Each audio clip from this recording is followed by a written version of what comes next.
On débute l'émission à Sainte-Anne-de-Beaupré le 3 février dernier. C'était le début de la distribution à partir de la nouvelle usine d'eau potable. Aujourd'hui, je m'entretiens avec le maire Jacques Bouchard ainsi qu'avec le directeur des travaux publics de la ville, François Brousseau. Bien, la bonne nouvelle, c'est que depuis le 3 février 2021, l'usine est en marche. On alimente présentement toute la population avec l'usine. Puis je peux vous dire une chose, on avait très hâte, on est très content que ça ait débuté à partir du 3 février. Puis depuis ce temps-là, on avait des inquiétudes, entre autres, versus le réseau, la capacité du réseau, mais au contraire, on n'a eu aucune problématique. Tout s'est très, très, très bien déroulé. Puis présentement, on alimente toute la population de Sainte-Anne. Par le fait même, auparavant, on se rappelle, on alimentait la population par le réservoir Racine, d'où la ville de Beaupré nous alimentait aussi à l'intérieur du réservoir Racine pour qu'on puisse alimenter la population. Bien là, depuis le 3 février, on a fermé complètement. On l'a mis sur pause, le réservoir Racine, le temps qu'on puisse alimenter toute la ville. Puis, par contre, on a des travaux à faire dans le réservoir Racine qui devraient se faire ce printemps pour lui faire une mise à jour, le remettre à neuf, parce qu'on va l'utiliser dans le futur là, comme une réserve là, pour la ville comme telle. Ça fait que là, pour l'instant, les captations sont fermées. L'alimentation avec Beaupré, c'est fermé. Et puis, on va prendre des travaux au printemps. Puis après on va l'utiliser comme une réserve là, pour la ville, puis aussi le développement là, du plateau de la Marguerite. Parlez-moi plus en détail du début de la distribution. Est-ce que ça se déroule bien ou il y a eu des imprévus là, dans les derniers jours? Bien, ça se déroule très, très, très bien. On n'a pas eu de problématique. On avait une certaine inquiétude au niveau de la côte Sainte-Anne parce que l'eau se dirigeait en contresens. Ça veut dire qu'auparavant, elle était alimentée par le réservoir Racine qui est complètement à l'est, alors que l'usine est complètement à l'ouest. Ce qui fait qu'on avait une certaine inquiétude parce que la direction de l'eau n'aurait pas été la même. Mais au contraire, ça s'est très bien déroulé. On avait avisé les gens que ça pouvait arriver que l'eau soit brouillée. Mais on n'a pas eu vraiment de plainte comme telle, puis de constatation à l'effet qu'il y a eu énormément de problèmes de ce côté-là. Les gens se sont, à vrai dire, presque pas aperçus là, du changement. Est-ce que les gens vont s'apercevoir que la qualité de l'eau s'est améliorée? Là? Bien, ça, il faudrait leur poser la question parce que ça reste une chose. C'est que nous, au niveau de l'usine, ce qu'on constate, c'est que l'eau, avant même d'être traitée, elle est de très, très belle qualité. Par contre, on se doit de mettre du chlore dans le réseau parce que, justement, c'est selon les paramètres de la santé publique qu'il faut vraiment mettre du chlore pour s'assurer que l'eau reste bonne jusqu'à la fin, jusqu'à la dernière maison qui va être servie. Mais je peux vous dire une chose, qu'on a une très belle qualité à venir jusqu'à maintenant. Et est-ce qu'il reste des travaux complémentaires à réaliser, à accomplir ou le chantier est vraiment finalisé à 100 %? Non, là, ce qui nous reste, entre autres, je le mentionnais, c'est refaire, entre autres, le réservoir Racine là, pour pouvoir l'utiliser comme réserve. L'autre point qui reste à faire, c'est que on avait été obligé de mettre une connexion temporaire pour alimenter le plateau de la Marguerite, le développement qui est là. Ça va être fait d'ici 2 semaines. Là, les travaux vont commencer pour faire une connexion permanente. Fait que ça, c'est à réaliser. Au mois de décembre, dans la côte Cravelle, on a eu un glissement de terrain là, au moment de la grosse pluie. Fait que là, on a interpellé le contracteur en question là, qui doit venir reprendre les travaux là, pour solidifier le tout, là, pour que ça puisse se perdurer. Là. Mais en somme, là, il nous reste à l'intérieur de l'usine, c'est peut-être plus de l'esthétique, de la peinture, des choses à compléter. Puis là, bien, vous comprenez qu'aujourd'hui, on ne peut pas aller à l'intérieur parce que à cause des mesures de santé publique là, qui fait que là, présentement, il y a des travailleurs qui sont à l'intérieur de tout ça. Fait qu'on essaye autant que possible de les protéger. Parlez-moi de l'importance de ce projet-là pour le présent et l'avenir de Sainte-Anne-de-Beaupré. Est-ce que ça faisait longtemps que les gens de la municipalité attendaient après ce projet-là? Bien, je dois vous avouer, j'ai fait une petite recherche, puis effectivement, ce dossier-là a commencé à être discuté au début des années 2000. C'est quand même loin, on parle de 21 ans. Au moment où, à ce moment-là, les gens, le conseil qui était en place avait regardé la possibilité peut-être d'augmenter les captations. Parce qu'il faut se rappeler qu'à Sainte-Anne-de-Beaupré, on avait plusieurs réservoirs. Il y avait le réservoir Turcotte, il y avait le réservoir, entre autres, de la Porte-Rouge, il y avait aussi le réservoir Racine, bien entendu, puis il y avait d'autres petits réservoirs, là, qui fait qu'au fil du temps, ces réservoirs-là, au lieu d'être revampés, ont été tout simplement fermés. Puis dernièrement, bien là, le réservoir Turcotte a été fermé par précaution, parce que selon le ministère de l'Environnement, il pouvait identifier certaines problématiques à lesquelles, au niveau des tests, il n'y en a jamais eu, là, mais par précaution, on avait décidé à ce moment-là de le fermer. Alors, les discussions ont été débutées. Donc, là, ils ont dit, bien, les captations, même si on va en chercher d'autres, c'était pas suffisant pour le futur de la ville. Donc, cette idée-là a été tassée. Par la suite, il y a eu des discussions avec les villes avoisinantes, autant Château-Richer que Beaupré, pour voir la possibilité peut-être de s'interconnecter avec eux. Encore là, les discussions n'ont pas abouti à un résultat, ce qui fait qu'au bout de la ligne, il restait la solution d'être autonome, de se bâtir un système à nous, d'avoir une usine d'eau potable. C'est là que le projet a débuté. Là, à ce moment-là, il y a eu des études, il y a eu des plans, il y a eu des approches pour avoir une certaine subvention. Puis là, cette subvention-là, je pense que les gens sont un peu au courant. Ça a fait un peu la une des journaux. Elle a fait qu'à un moment donné, le Parti québécois, qui était dans le temps au pouvoir, avait donné une subvention de tout près de 10 millions. Par la suite, les libéraux ont voulu retirer cette subvention-là. Et là, le conseil en place du moment s'est débattu pour pouvoir avoir cette subvention-là. Puis en fait de compte, ils ont accepté de la redonner comme telle. Fait que là, présentement, oui, on l'a, cette subvention-là est quand même importante. C'est quand même tout près de 10 millions sur un projet de 25 millions. Mais ce qu'il faut dire aussi, c'est qu'on n'a pas juste utilisé la construction de l'usine de potable. On a aussi amélioré tout le réseau, toute la côte Sainte-Anne au complet. On a aussi amélioré 2 côtes, la côte Gravel et la côte du sculpteur, qu'on appelle communément.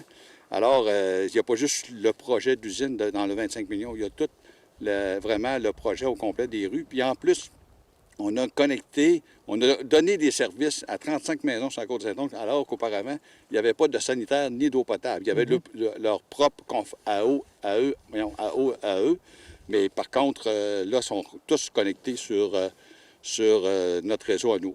Alors, ce qu'on peut dire présentement, toute Sainte-Anne-de-Beaupré est connectée sur l'usine d'eau potable. Sauf à certains endroits qu'il y a des maisons qui n'ont pas le sanitaire, qui sont autonomes avec leur chose. Là, on est en train de regarder la possibilité d'augmenter ce nombre-là afin de tous les connecter, mais ça va se faire dans le futur. C'est assurément l'un des plus gros projets de l'histoire de la ville de Sainte-Anne-de-Beaupré. De votre côté, là, depuis que vous êtes élu, est-ce que ce dossier-là, est-ce que c'était une de vos priorités, là? Effectivement, c'était la priorité, là, parce que quand je suis arrivé au pouvoir, il y avait quand même eu beaucoup de travail qui a été fait. Moi, je suis arrivé, puis on était, en fait, on était tout prêt à faire de la solution. Par contre, on a eu certaines problématiques avec les instances gouvernementales. Je pense entre autres au ministère de l'Environnement, à la CPTAQ, la protection des territoires agricoles. À l'effet qu'on devait attendre des autorisations pour pouvoir débuter les travaux. Et ça nous a retardé d'1 an. Puis ça a eu un coût quand même pour la ville, parce que les fonctionnaires comme tels n'ont pas respecté leur délai qui était prescrit. Parce que nous, on se fiait qu'ils allaient respecter leur délai, mais ils ne l'ont pas respecté. Ce qui fait qu'au bout d'année, on a retardé le démarrage des travaux, ce qui a amené des coûts supplémentaires. Là, présentement, je fais des démarches pour essayer de revendiquer, mais amener jusqu'à maintenant, autant du côté de la ministre des Affaires municipales, j'ai eu une fin de non-recevoir pour nous appuyer, mais je continue quand même à faire la demande pour essayer de compenser cette perte que la ville a eue. Le projet est maintenant réalisé. Bon, on comprend que vous avez rencontré certaines embûches, là, mais maintenant que c'est fait, est-ce que ça laisse présager un avenir prometteur là, pour la ville de Sainte-Anne-de-Beaupré? Oui, effectivement. Écoutez, un des éléments importants dans ce dossier-là, c'est qu'il fallait permettre aussi à Sainte-Anne de pouvoir se développer.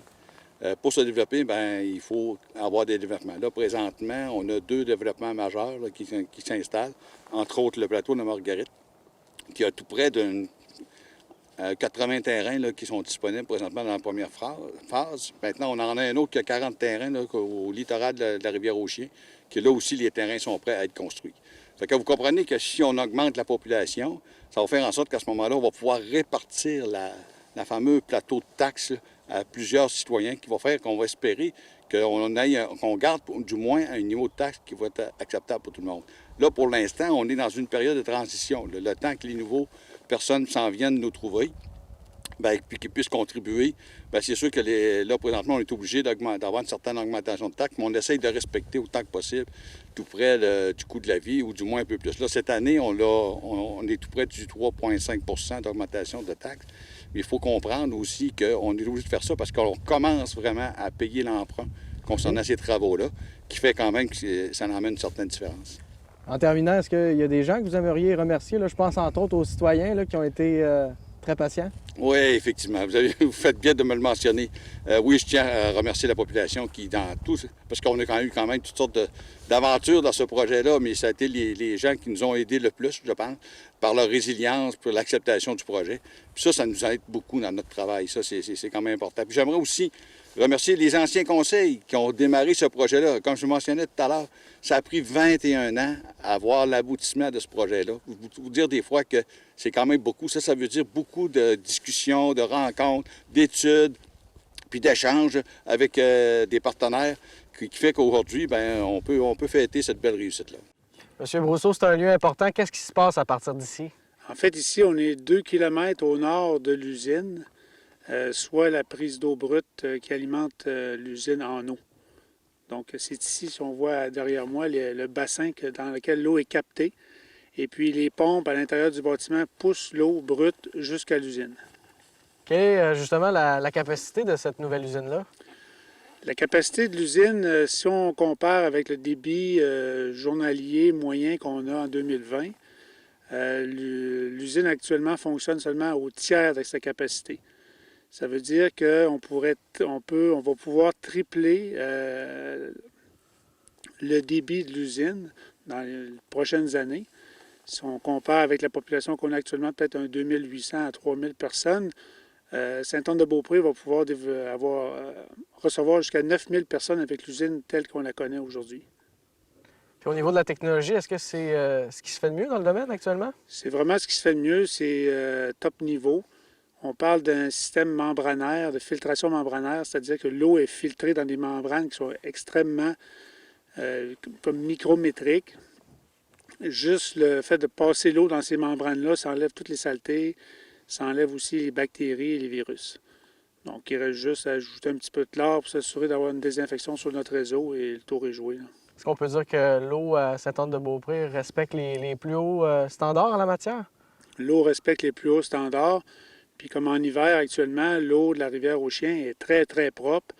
Il n'y a pas vraiment d'apport d'eau. L'eau est claire, elle est très limpide. Donc actuellement, l'usine suffit amplement. Là. Comment vous procédez pour l'opérer? Est-ce que ça prend beaucoup de monde là, pour opérer une usine comme ça? Oui, ça prend quand même 2 personnes. Les gens, ça prend une formation. C'est quand même assez spécialisé. On a la chance d'avoir 2 bons opérateurs. Donc, à ce niveau-là, ça va bien. Est-ce qu'il y a des dispositifs en place si jamais il y avait des imprévus avec cette infrastructure-là?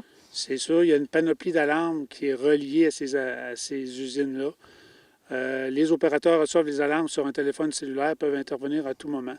Il faut comprendre aussi qu'ils peuvent contrôler l'usine à distance avec un téléphone intelligent, donc c'est vraiment innovateur. Puis depuis que l'usine a débuté sa production officiellement le 3 février dernier, est-ce que ça se déroule bien dans l'ensemble? Ça se déroule très bien. C'est sûr qu'il y a des petits ajustements à faire. C'est quand même une grosse usine, mais les ajustements qu'on est en train de faire, c'est tout à fait normal. Donc, ça se passe très bien. On a mis tout ça en fonction le 3 février. On a eu très, très, très peu de plaintes de la population. La plupart des gens n'ont pas vu la différence là, en passant d'une prise d'eau à l'autre. Ça s'est fait vraiment... ça a été très efficace. Oui, puis quels sont justement les aspects que vous avez à peaufiner, là? Bien, actuellement, il reste à faire des ajustements au niveau des dosages, des pompes, des ajustements. C'est des choses mineures, là, comme tout projet comme ça là, rencontre. Bien, M. Brousseau, merci beaucoup pour l'entrevue. Aviez-vous quelque chose à rajouter là, en terminant à propos de ce projet d'envergure-là quand même? Bien, peut-être féliciter les 2 opérateurs qui sont attitrés au projet. Là. Ils font un excellent travail. C'est quand même demandant, puis on est très fiers de leur travail.